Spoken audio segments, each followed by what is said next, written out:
ಯಾವುದೇ ಸಂಘ ಸಂಸ್ಥೆಗಳು ಸರ್ಕಾರಿ ಜಾಗಗಳಲ್ಲಿ ಕಾರ್ಯಚಟುವಟಿಕೆಗಳನ್ನು ಮಾಡುವ ಸಂದರ್ಭದಲ್ಲಿ ಅನುಮತಿ ಕಡ್ಡಾಯ ಅಂತ ಸರ್ಕಾರ ಸೂಚನೆಯನ್ನ ಹೊರಡಿಸಿದೆ. ಕಾನೂನು ಏನು ಹೇಳುತ್ತೆ? ಇದು ಈ ಹಿಂದಿನಿಂದ ಇದ್ದಂಥದ್ದ, ಈಗ ತಂದಿರುವಂತಹ ನಿಯಮನ? ಹಿಂದಿನಿಂದ ಯಾವುದೇ ರೀತಿಯ ಕಾನೂನು ಕಟ್ಟಲೆಗಳು ಇರಲಿಲ್ಲ.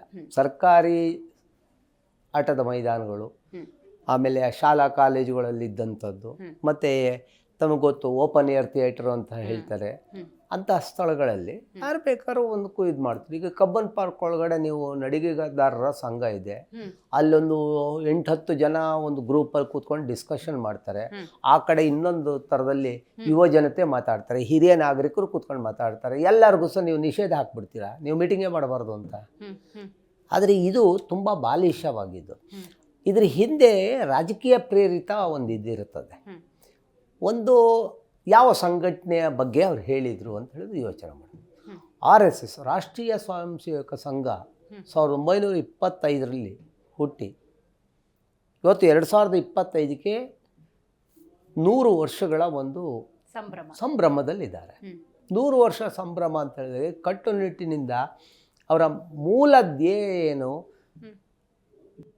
ಅಪಾರ್ಟ್ ಫ್ರಮ್ ದಿ ಪಾಲಿಟಿಕ್ಸ್ ಅಂತ ಏನು ಇಂಗ್ಲೀಷಲ್ಲಿ ಸ್ಟೈಲಾಗಿ ಹೇಳ್ತಾರಲ್ಲ, ಹಾಗೇನೆ ಜಾತಿ ಮತ ಪಥ ಅವ್ರು ಯಾವುದನ್ನು ತಗೊಳ್ದಾನೆ, ನೀನು ಯಾರು, ನಿಂದು ಯಾವುದು, ನೀನು ಸ್ವಾರ್ಥ ಅದೇನೋ ಮಾಧ್ವರವನ, ನೀನು ಮುದ್ರೆ ಅವನ, ನೀನು ಇಂಥವನಂತ ಎಲ್ಲೂ ಕೇಳ್ದೇನೆ ಬೆಳಿಗ್ಗೆ ಹೊತ್ತು ಆ ಗ್ರೌಂಡ್ನಲ್ಲಿ ಬಂದು ಒಂದಷ್ಟು ವಾರ್ಮಪ್ ಮಾಡಿ, ಆಮೇಲೆ ಅಲ್ಲಿ ಇದು ಸಾಂಘಿಕವಾಗಿ ಒಂದು ಇದನ್ನು ಮಾಡಿ ಆಟ ಪಾಠಗಳನ್ನ ಮಾಡಿ ಒಂದು ಈ ಹಿಂದುತ್ವದ ಬಗ್ಗೆ, ಈ ಭಾರತ ದೇಶದ ಹಿಂದೆ ಸ್ವಾತಂತ್ರ್ಯಕ್ಕಾಗಿ ಹೋರಾಡಿದವರು ಇರ್ಬೋದು, ಹಿಂದಿನ ಇದು ಯಾಕೆ ಅದನ್ನು ಹೇಳ್ತೀನಿ ಅಂದರೆ, ಇತಿಹಾಸವನ್ನು ಮರೆತವನು ಇತಿಹಾಸವನ್ನು ಬರೆಯಲಾರ ಅಂತ.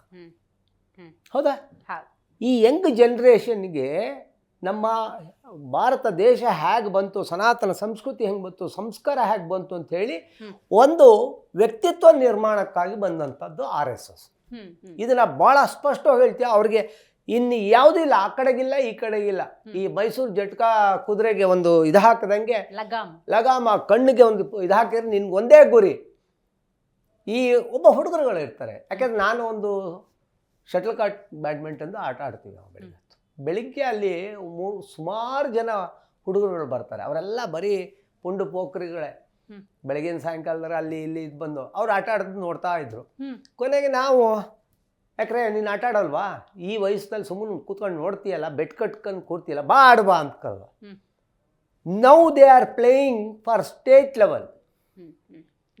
ನೀವು ಅವ್ರನ್ನ ಮೋಟಿವೇಟ್ ಮಾಡ್ದೇ ಇದ್ದರೆ, ನಾವು ಮನೆಯಲ್ಲಿ 7 ಗಂಟೆವರೆಗೆ ಬೆಡ್ಡಲ್ಲಿ ಮಲಗೋದಕ್ಕೂ 6 ಗಂಟೆ ಗ್ರೌಂಡಲ್ಲಿ ಇರೋದಕ್ಕೂ ಬೇರೆ ವ್ಯತ್ಯಾಸ ಇದೆ.